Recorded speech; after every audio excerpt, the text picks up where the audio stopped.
اعوذ باللہ من الشیطان الرجیم بسم اللہ الرحمن الرحیم الم یأن للذین آمنوا ان تخشع قلوبهم لذکر اللہ وما نزل من الحق ولا يكونوا كالذين اوتوا الكتاب من قبل فطال عليهم الامد فقست قلوبهم وكثير منهم فاسقون۔ سورہ الحدید کی ایک آیت میں نے آپ کے سامنے تلاوت کی ہے۔ اس آیت کے مضمون کے مناسب شیخ مصلح الدین شیرازی رحمۃ اللہ علیہ کا یہ شعر ذہن میں گردش کر رہا تھا۔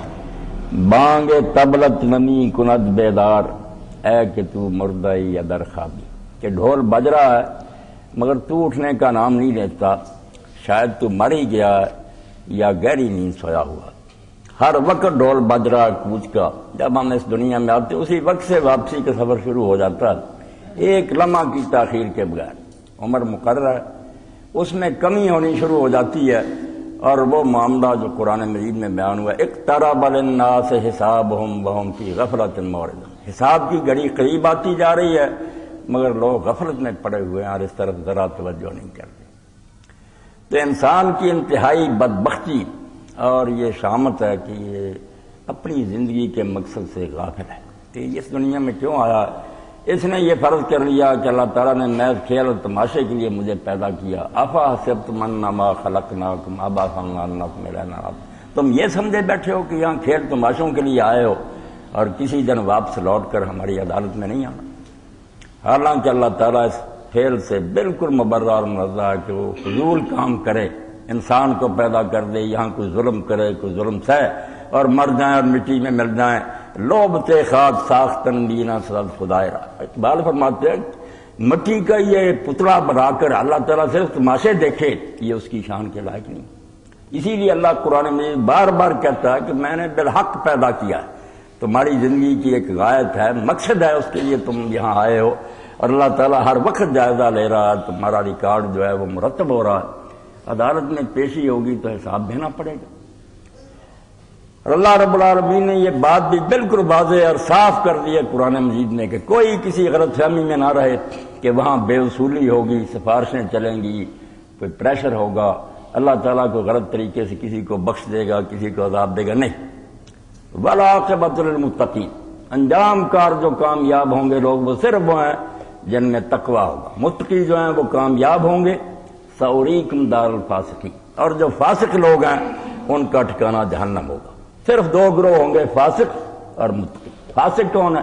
فسق عربی زبان میں خروج کو کہتے ہیں، نکل جانا، جو اللہ کی اطاعت سے نکل گئے، نہیں حکم مانے، حدود شکنی کی، وہ فاسق لوگ۔ اور جو لوگ بچ بچ کر چلتے رہے، دیکھتے رہے کہ اللہ تعالیٰ نے ہمارے لیے کیا پابندیاں عائد کی ہیں، ان کا لحاظ رکھا، وہ متقی ہے۔ متقیوں کے لیے وہاں نجات ہے، فاسقین کا ٹھکانہ جہنم ہے۔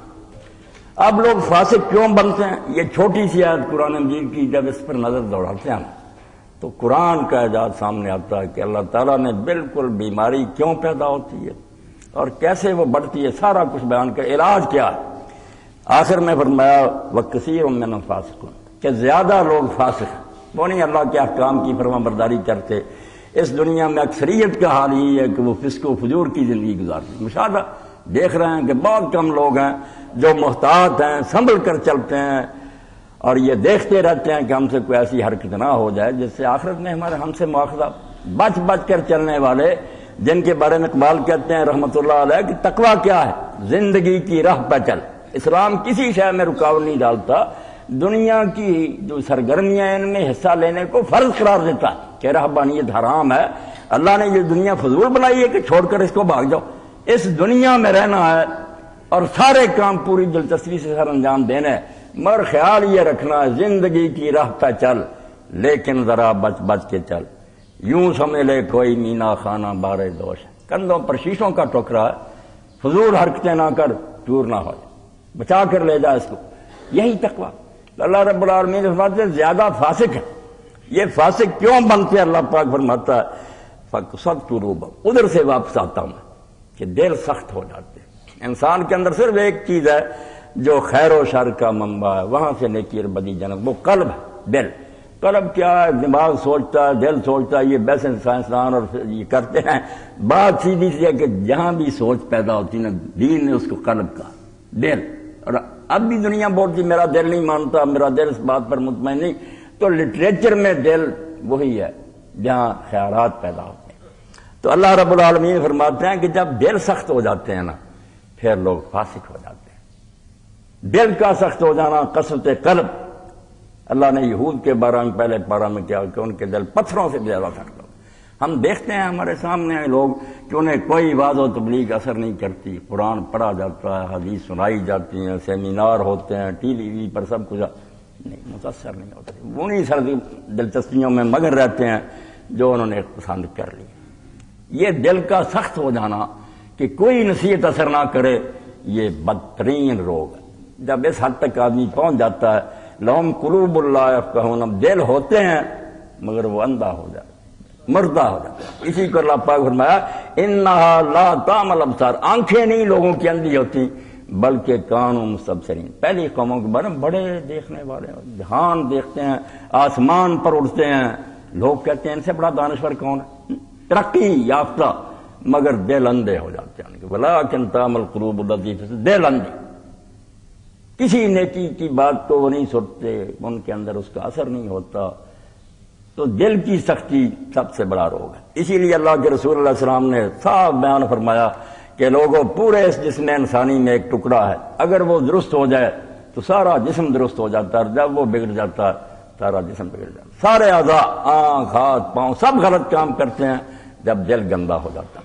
اور اللہ کے رسول اللہ علیہ السلام نے اس بارے میں بھی وضاحت فرمائی، بڑی پیاری مثال دی کہ دل کی مثال ایک بوتل کی ہے اور اس پر دو کیفیں لگے ہوئے ہیں، سمع اور بصر، کان اور آنکھیں۔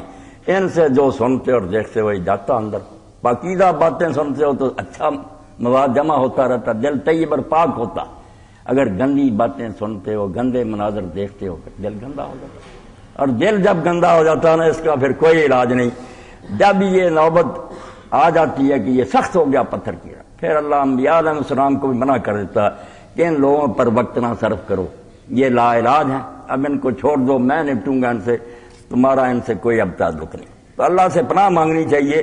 اسی لیے رسول کریم علیہ السلام اللہ سے دعائیں کرتے تھے، اسألک قلبا سلیما، میں تندرست دل سے تجھ سے مانگتا ہوں، دل نہ بیمار ہو جائے۔ یہ دعا ہے اللہ کے رسول علیہ السلام کی۔ تو دل کے بارے میں دین نے بار بار مطلب کیا کہ اس کی فکر کرو، اگر اس میں کوئی خرابی آ رہی ہے تو جلدی علاج کی کوشش کرو، ورنہ اگر یہ سخت ہو گیا، اس پر مور لگ گئی، پھر تم لا علاج ہوگی، پھر جہنم ہی تمہارا ٹھکانہ ہے۔ بالکل انبیاء اور رسل بھی سارے بے بس ہو جائیں، کوئی علاج نہیں کر سکے گا۔ تو قسوت قلب جو ہے نا، اس کے بارے میں اللہ فرماتا ہے یہ کیوں پیدا ہوتی، یہ دل کیوں سخت ہو جاتے ہیں، اس کا یہ ذکر کیا وَلَا يَكُونُوا كَالَّذِينَ أُوتُوا الْكِتَابَ مِنْ قَبْلُ فَطَالَ عَلَيْهِمُ الْأَمَدُ، ان لوگوں کی طرح نہ ہو جاؤ جن کو تم سے پہلے کتاب دی گئی تھی اور بڑا لمبا زمانہ گزر گیا پیغمبروں کو سمجھاتے، مگر ان کے دل سخت ہو جائے۔ واضح و نصیحت سن سن کر اس سے اثر نہ لینا، ٹال جانا، بہانے بنا لینا، یہ وہ جرم ہے جس کے نتیجہ میں ایک دن پھر وہ دل جو ہے نا مردہ ہو جاتا، اندھا ہو جاتا، کوئی نہیں سیکھتا۔ اس لیے اللہ رب العالمین نے بنی اسرائیل کی مثال دی کہ موسیٰ علیہ السلام ان میں رہے، بہت عرصہ رہے، یہ لوگ ساتھ چلتے پھرتے رہے، معجزات دیکھتے رہے، تورات سنتے رہے، متاثر نہیں ہوئے، جس سے ان کے دل اللہ پاک فرماتا سخت ہو گئے۔ اور اب تم دیکھتے ہو کہ ان یہود میں سے زیادہ بدماش ہیں، فاسق ہیں، تو اللہ کہتا یہی حال تمہارا نہ ہو جائے، ایسا نہ کرو۔ اللہ کا کلام سنو، رسول کی حدیث سنو تو کانوں سے سنو، متوجہ ہو کر سنو، اللہ تعالیٰ شاید تم پر رحم کرے، تمہارے دلوں میں اس کا اثر ہو جائے۔ اس کے لیے فرمایا گیا کہ پھر قسوت قلب سے نجات پانے کے لیے ضروری ہے کہ قلب میں خشوع پیدا ہو جائے۔ علاج کیا؟ نتیجہ فسق ہے کہ انسان کرپٹ ہو جاتا ہے۔ کیوں ہوتا ہے؟ دل سخت ہو جاتا ہے۔ دل کی سختی کا علاج فرمایا خشوع، کہ دل جو ہے نا نرم ہو جائے، اس میں خوف خدا سما جائے، عاجزی آ جائے، وہ اپنی حقیقت پر غور کرے کہ میں کچھ نہیں تھا، پھر ختم ہو جاؤں گا، چند دن کے لیے ہوں، کیوں اپنا وقت ضائع اور برباد کروں، تھوڑی سی زندگی میں غلط کام کر کے ہمیشہ کے لیے جہنم کا ایندھن کیوں بنوں۔ لذکر اللہ وما نزل من الحق، اللہ نے جو یاد دہانی کی ہے، ذکر سے مراد یہ بھی ہوتا ہے کہ ہم اللہ کو یاد کریں، مگر ایک اللہ نے بھی یاد کیا ہمیں، جس کو اللہ کی کتابیں کہتے ہیں. اللہ پاک فرماتا ہے انا نحن نزلنا الذکر و انا لہ لحافظون. یہ ہم نے یاد دہانی ریمائنڈر بھیجا تمہاری طرف، یہ میں نے تمہیں یاد کیا، تمہیں نصیحت کی ہے. اور اسی کو اللہ کے رسول علیہ السلام کو حکم ہوتا ہے کہ تم اللہ قرآن اتارنے والا اور وہ اس کی حفاظت کرنے والا. اور یہ بھی لکھا وَلَقَدْ كَتَبْنَا مِن بَعْدِ الذِّكْرِ، ہم نے فِي الزُّبُورِ مِن بَعْدِ الذِّكْرِ، ذکر کے بعد ہم نے تورات میں لکھ دیا تھا. تو اللہ کی کتابیں بھی ذکر ہیں. انہی کا کہا کہ جو لوگ اللہ کا ذکر، جو اللہ نے نصیحت کی ہے، اور وہ کیا ہے وَمَا نَزَلَ مِنَ الْحَقِّ، جو اللہ کی طرف سے سچا کلام اترا ہے، جو اس کو سنتے ہیں کھلے کانوں سے متوجہ ہو کر لرز جاتے ہیں کہ یہ قرآن کیا کہ طبل بج رہا ہے. جو میں نے شروع میں کیا نا ڈھول، قرآن مجید میں رعد و برق، بجلیاں کڑک رہی ہیں، چمک ہے، اس کو پڑھے تو آدمی سویا نہیں رہ سکتا، بالکل کانپ اٹھے گا. یہ جھنجھوڑ دیتا ہے کہ تو کیا زندگی ضائع کر رہا ہے، کیوں عمر کو برباد کر رہا ہے. وقت قریب آ رہا ہے، وہاں اللہ کے عالم جب ہوگا، نہ کوئی رشتہ دار ہوگا، نہ وکیل ہوگا، نہ حمایتی ملے گا، تو ہوگا اور تیرے اعمال ہوں گے. لِكُلِّ امْرِئٍ مِّنْهُمْ يَوْمَئِذٍ شَأْنٌ يُغْنِيهِ، اس دن تو ہر ایک کو اپنی پڑی ہوگی، کون تیری مدد کو آئے گا. یوم تبلی السرائر، چھپے ہوئے راز جو ساری عمر تو نے چھپا کر رکھے، تیرے دوستوں کو نہیں معلوم، تیری بیوی، وہ بھی ننگے کر دیے جائیں گے. ساری دنیا دیکھے گی یہ زانی ہے، یہ چور ہے، یہ شرابی، سب کچھ کرتا نظر آئے گا. وہ فلم جو ہے نا وہ چلا دی جائے گی. فَمَا لَهُ مِنْ قُوَّةٍ وَلَا نَاصِرٍ، نہ خود تجھ میں اتنی طاقت ہوگی کہ تو بچ کر بھاگ سکے، اور نہ تیرا کوئی مدد کرنے والا وہاں آئے گا. اس لیے اس وقت سے ڈر جا، بچ جا، اس کی فکر کر. تو اللہ فرماتا ہے اگر دلوں کی سختی کو دور کرنا ہے تو اللہ نے جو نصیحت کی اور جو کلام اتارا اس کی طرف توجہ کرو، پھر دل نرم ہو جائیں گے، بالکل کانپ جائیں گے. امام قرطبی رحمۃ اللہ اپنی تفسیر میں اس موقع پر حضرت فضیل ابن عیاض کا واقعہ لکھتے ہیں. ان کے بارے میں لوگوں نے کئی واقعات لکھے کہ انہوں نے کیوں توبہ کی. فضیل بڑے ڈاکو تھے، بدنام ڈاکو تھے، گینگ بنایا ہوا تھا، بغداد کے راستے میں انہوں نے ڈیرا جمایا ہوا تھا، کافرے گزرتے تھے، لوٹتے تھے، بڑے بڑے لوگوں کو لوٹتے تھے، دنیا کانپتی تھی ان کے نام سے. تو وہ فرماتے ہیں کہ کسی عورت کے ساتھ انہیں ناجائز محبت ہو گئی، اس سے وعدہ کیا، رات کے وقت دیوار پھاند رہے تھے. اب حافظ قرآن یہی آیت پڑھ رہا تھا جو انہوں نے سنی، الم یعن للذین آمنوا، کہ جو کہتے ہیں کہ ہم اللہ کو مانتے ہیں، قیامت آنے والی، رسول سچے ہیں، ان کے لیے ابھی وقت نہیں آیا. کیسا جھنجھوڑا، کب وقت آئے گا؟ اپنی زبان میں نے کہا تو کہیں گے یہ گھڑی ہے توبہ کی. اللہ فرماتا الم یعن للذین آمنوا، ایک طرف دعویٰ کرتے ہو کہ اللہ دیکھ رہا اور قیامت آنے والی ہے، رسول سچا ہے، ابھی وقت نہیں آیا کہ تمہارے دل اللہ کا کلام سن کر ڈر جائیں اور تم کانپ جاؤ. جب یہ آواز سنی تو حضرت فضیل کی زبان سے نکلا اور وہ روئے اونچی آواز سے کہ حافظ قرآن وہ وقت آ گیا. روتے ہوئے واپس لوٹے کہ یہ اللہ تعالیٰ نے میرے لیے سنایا اس وقت کہ فضیل تو کب بات آئے گا، کب وہ وقت آئے گا کہ تو سوچے گا اور توبہ کرے گا. بعد آدھا زندگی کی ملک کا کوئی فتح نہیں کب ختم ہو جائے. قبر کے چوکھٹے خالی ہیں، انہیں مت بھولو، نہ جانے کون سی تصویر سجا دی جائے، کون جانتا کہ اسے کس وقت فلیٹ میں رکھ دیا جائے. اللہ نے اس وقت کو چھپا کر رکھا تاکہ لوگ جو ہے نا ہوشیار رہے ہیں کہ کوئی پتہ نہیں اچانک آ جائے، وقت آتا پتہ بھی نہ اور بس دنیا سے کوچ ہو جائے. تو حضرت فضیل نے رو کر چیخ کر یہ کہا کہ حافظ قرآن وقت آ گیا.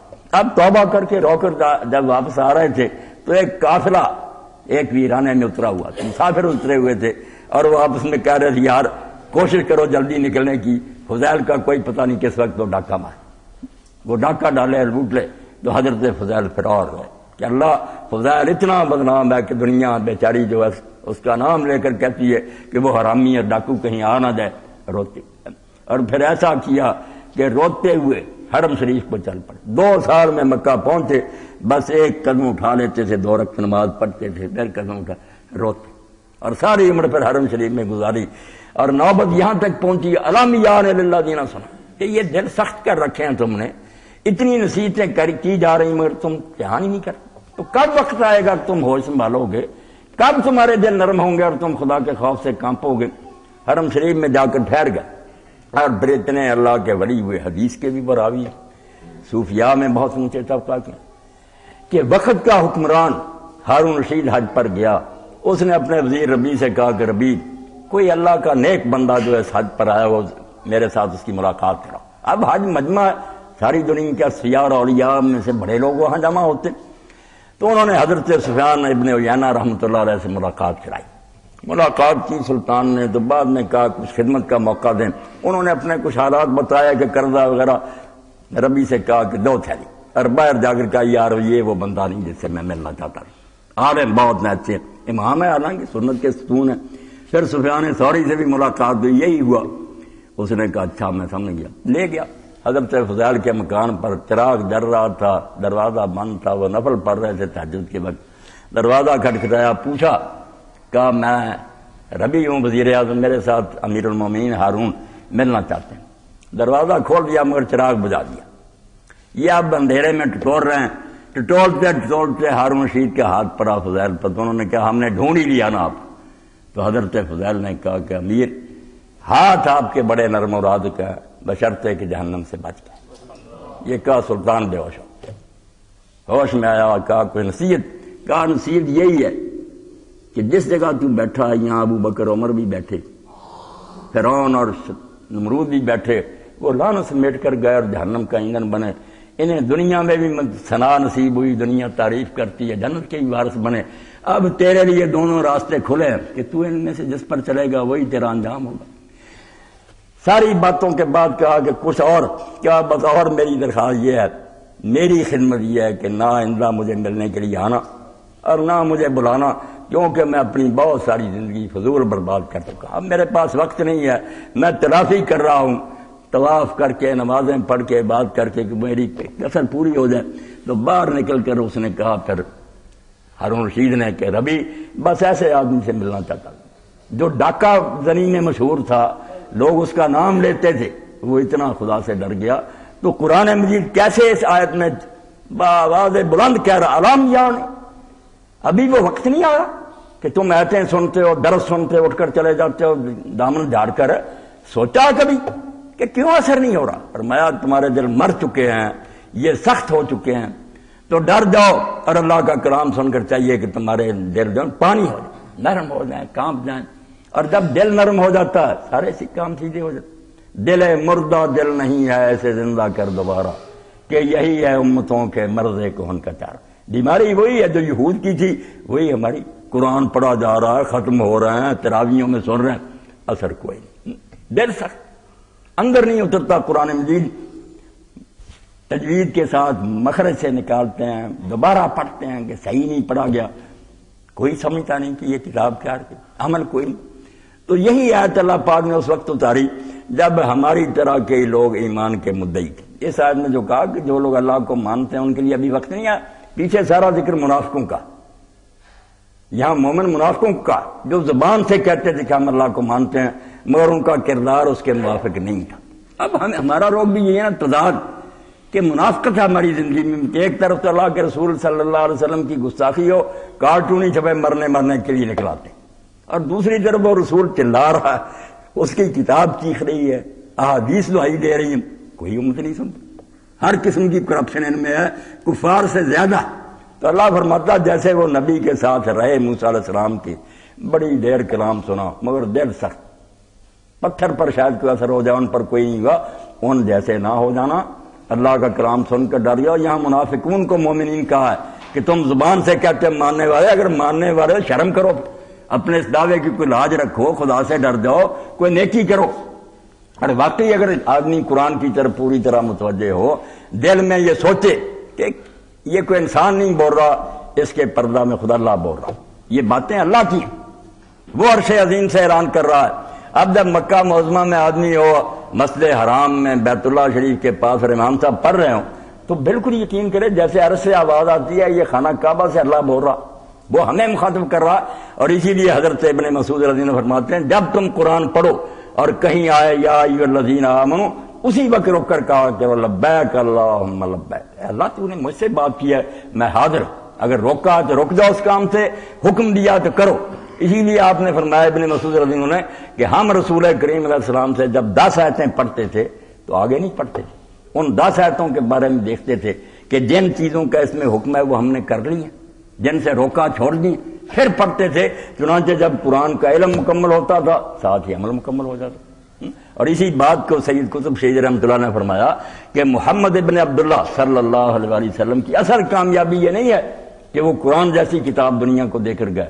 اصل کامیابی ہے کہ جب وہ دنیا سے گئے تو عرب کی سرزمین پر لاکھوں چلتے پھرتے قرآن چھوڑ کر گئے، قرآن کے سانچے میں ڈل گئے تھے، اور وہ بات بن گئی تھی یہ راز کسی کو نہیں معلوم کہ مومن قاری نظر آتا ہے حقیقت میں ہے قرآن۔ خود قرآن بن جاتے، اور کیوں نہ بنتے جب خود رہبر اور پیشوا جو تھے ان کے بارے میں جب ام المومنین عائشہ رضی اللہ عنہا سے پوچھا لوگوں نے کہ اماں رسول اللہ کا اخلاق کیا تھا، آپ کا کیریکٹر، آپ کی زندگی کوئی سیرت بیان کرے، تو ایک فکرے میں بیان ہونے بیٹا تو قرآن نہیں پڑھتا، کہا پڑھتا، فرمایا الف سے شروع کر کے ناس تک سین تک جو کچھ بیان ہوا در پردہ یہ بات محمد کی ہے صلی اللہ علیہ وسلم۔ کہاں خلق القرآن، جو کچھ اس کتاب میں لکھا ہوا وہ حضور چلتے پھرتے قرآن سے، آپ کی گفتار کردار سب کچھ اس کے سانچے میں ڈلا تھا۔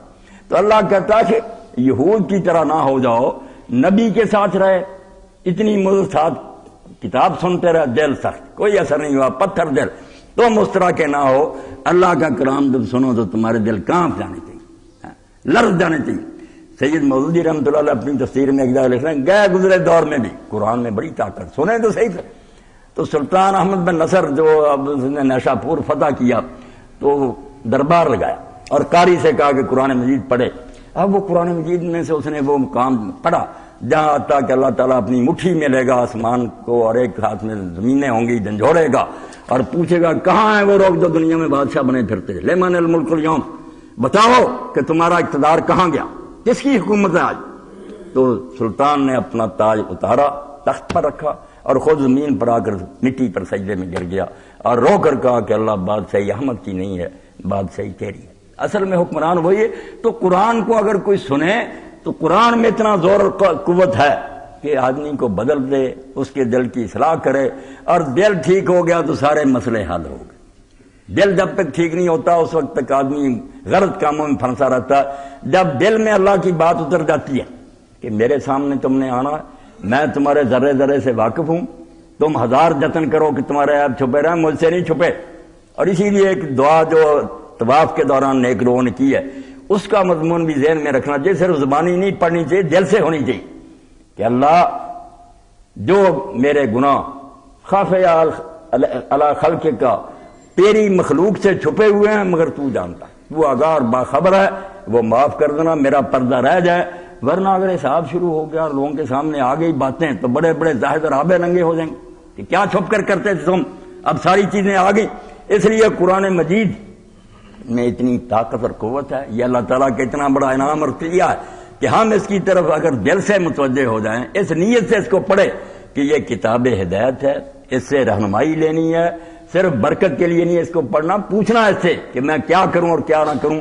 تو آج بھی یہ زندہ کتاب ہے، مردہ نہیں ہے، زندہ ہے، وہی اثر اس میں باقی ہے جو پہلے تھا۔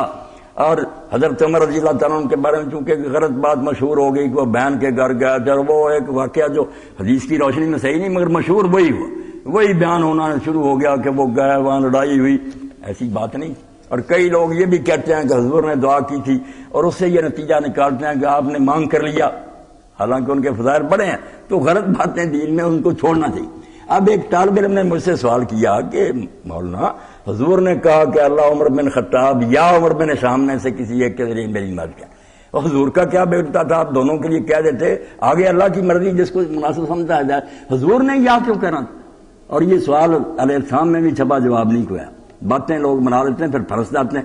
زمانہ ہے پڑھا لکھا کہ حضور دونوں کے لیے دعا کرتے، آگے جو ہوتا حضور تو قرآن بتاتا ساری دنیا کے لیے تڑپتے تھے کہ لوگ ہدایت پا جائیں۔ اور پھر یہ کہ کہا کہ جب عمر رضی اللہ عنہ کے اندر طلب ہی نہیں تھی، قرآن تو کہتا ہے یہ طالب علم کا سوال تھا، یہدی الیہ من اناب، اللہ کا اصول تو یہ ہے کہ وہ ان کو ہدایت دیتا جو چاہتی۔ یہ حضرت عمر تو کافر سے مسلمانوں کو مارتے تھے، صرف دعا کی اور یہ بغیر طلب کیا ان کو مانگ لیا، یہ کیا ہو؟ تو اصل میں باتیں غلط مشہور ہو گئی۔ ہوا کیا؟ دو واقعے حضرت عمر رضی اللہ عنہ کے اسلام کی طرف کھینچ رہے، طلب پیدا ہوئی تو اللہ نے انعام دیا، ورنہ وہ خواہ نہیں، وہ غنی ہے، محتاج ہی نہیں۔ عمر کافر مرے، اللہ کا کیا بیٹتا، اتنے مرے ہیں، خدا کا کوئی نقصان ہوا نہیں، طالب۔ تو ایک واقعہ تو یہ ہوا کہ جب حضرت حبشہ کی رسول کریم علیہ السلام نے اجازت دی تو حضرت عمر رضی اللہ تعالیٰ عنہ کی عزیزہ تھی لیلا، ان کا نام تھا، وہ اور اس کا خامن سامان باندھ رہے تھے۔ اب حضرت عمر رضی اللہ عنہ کے گھر گیا اور دیکھا کہ وہ لیلا سامان باندھ رہی، جنہوں نے پوچھا لیلا یہ کیا ہے، کیا کر رہی؟ اس نے بڑے درد انگیز پیرائے میں یہ بات کہی کہ عمر یہاں تم نے اللہ کی بات ہمارے لیے مشکل کر دی، جینا حرام کر دیا، یہ ہمارے گھر سنبھالو، جائیدادیں سنبھالو، ہم یہ سب کو چھوڑ کر پردیس جا رہے ہیں۔ اب یہ پہلا موقع تھا کہ عمر رضی اللہ جیسا جو آدمی روز لونڈیوں کو مارتا تھا اور لاٹھی رکھ دیتا تھا کہ مجھے ترس نہیں آیا، صرف تھک گیا، خبر لیتا، ہل گیا، اور صرف یہ کہہ کر وہاں سے چلا گیا، کھڑا نہیں رہ سکا کہ لیلا نہ دیکھ لے، صرف اس نے کہا اچھا خدا تمہارا ساتھی، مگر آنسو آ گئے کہ ہمارے برابر کے شریک ہیں، جائیدادیں ان کی، کیا دیکھا ہے انہوں نے کہ سب کو چھوڑ کر جا رہا ہے، پتہ نہیں وہاں پردیس میں کیا خاک چھان نہیں پڑے۔ اور دوسرا واقعہ خود بیان فرماتے ہیں کہ میں ایک دن حرم شریف کی طرف نکل گیا، ارادہ تو تھا کہ نیند نہیں آ رہی، شراب پین دکان پر، وہاں ساتھی نہیں کو ملا، میں حرم شریف کی طرف گیا تو رسول کریم علیہ السلام رات کی نماز پڑھ رہے تھے تہجد، اور تھوڑا تھوڑا بلند آواز سے قرآن پڑھ رہے، سورہ الحاقہ تھی شروع، تو اس میں پڑھتے آئے جب آپ نے آخرت کا بیان کیا تو ہم لوگ آخرت کے منکر سے مر گئے، مٹی ہو گئے۔ میں نے کہا یہ باتیں جو ہے نا صرف شاعری ہے، لفاظی یا لفظوں کے چکر سے یہ آدمی لوگوں کو گمراہ کر دیتا، ورنہ مرنے کے بعد کیا شاعری واقعی ایسی ہے کہ آدمی کو پھنسا لیتی۔ ابھی میں سوچ ہی رہا تھا تو آپ نے فرمایا وما ہوا بقول شاعر، یہ شاعر کی باتیں نہیں ہیں، تم کیوں عقل سے کام نہیں لیتے؟ میرے دل میں آیا کہ یہ کاہن جنات ہیں اس کے پاس، میرے دل کی بات اس نے معلوم کر لی۔ آپ نے پڑھا وما ہوا بقول کاہن، یہ کاہنوں کی باتیں نہیں ہیں، خدا کا کلام ہے۔ تو فرماتے ہیں فواق علیہ السلام قلبی کل موت، میرے دل میں گھس گیا ہاں۔ اور ادھر ایک بہت سے آواز سنی، صحیح بخاری میں آتا ہے، اس میں سے آواز سنی کہ لوگوں تم کیا کر رہے ہو، اللہ نے تمہارے اندر ایک رہبر بھیج دیا، بت خانے سے نکلے حضور کی خدمت دے۔ تو طلب پیدا ہونے کے بغیر اللہ ہدایت نہیں دیتا، اللہ تو کہتا اگر تم غنی بنتے تو میں تم سے بڑھ کر غنی ہوں، میں تمہارا کوئی محتاج ہوں کہ تمہیں ڈھونڈتا پھروں، اصول ہے اللہ کیا۔ تو یہی بات اللہ نے کہی کہ چاہیے کہ تم وقت کی قدر کرو، جو ٹائم تمہیں ملا اس سے فائدہ اٹھا لو، ورنہ کون سی گھڑی آئے گی جب تم کلام سن کر توبہ کرو گے، وقت ختم ہو جائے گا اور پھر روتے رہو گے۔ توبہ کرو، وقت کو ضائع نہ کرو، اس سے جلدی فائدہ اٹھا لو۔ اور اس سلسلہ میں حضرت عبداللہ بن عمر کا واقعہ میں عرض کر کے ختم کرتا ہوں، میری اور آپ کی یاد دہانی کہ جا رہے تھے قبرستان کے پاس سے گزر رہے تھے، باوضو تھے، الگ ہو کے ایک طرف 2 رکعت نماز پڑھی، تو ساتھیوں نے کہا حضرت یہ کون سی نماز کا وقت؟ فرمایا نہیں نماز کا وقت نہیں تھا، جب میں نے قبروں کو دیکھا تو ذہن میں آیا کہ عبداللہ ان کا ٹائم ختم ہو گیا، اب یہ جواب دے رہے ہیں تیرا کوئی پتہ نہیں ابھی ختم ہو جائے، اس لیے یہ جو گھڑی میسر ہے اس میں کچھ اللہ کو یاد کر لینا چاہیے۔ تو زندگی میرے دوستوں بھائیوں قیمتی ہے، اس میں ہمیں خود اپنے آپ کو بھی ٹھیک کرنے کے لیے اللہ کی کتاب کو پڑھنا چاہیے، اور ہماری تو ذمہ داری دوہری ہے جس کے لیے ہم آج اکٹھے ہوئے ہیں سوچنے کے لیے کہ صرف اپنے آپ کو درست نہیں کرنا، اللہ کے دین کو دوسری دنیا تک پہنچانا اور اس کو غالب کرنا۔ تو یہ اجتماع جو اللہ تعالیٰ اس کو کامیاب اور مبارک کرے۔ میرے رفیق آئے ہیں، ان کی باتیں آپ توجہ سے سنیں، مگر خدا کے لیے مردہ دل جو ہے نا ان کو زندہ کریں، اور اس میں اللہ کا خوف جو اس کو جگہ دیں، اور آخرت کی فکر جو ہے نا اس کو اجاگر کریں۔ وآخر دعوانا الحمدللہ رب العالمین، وصلی اللہ تعالی علی عبد اللہ ورسولہ خاتم النبیین سیدنا و نبینا محمد و آلہ و اصحابہ اجمعین۔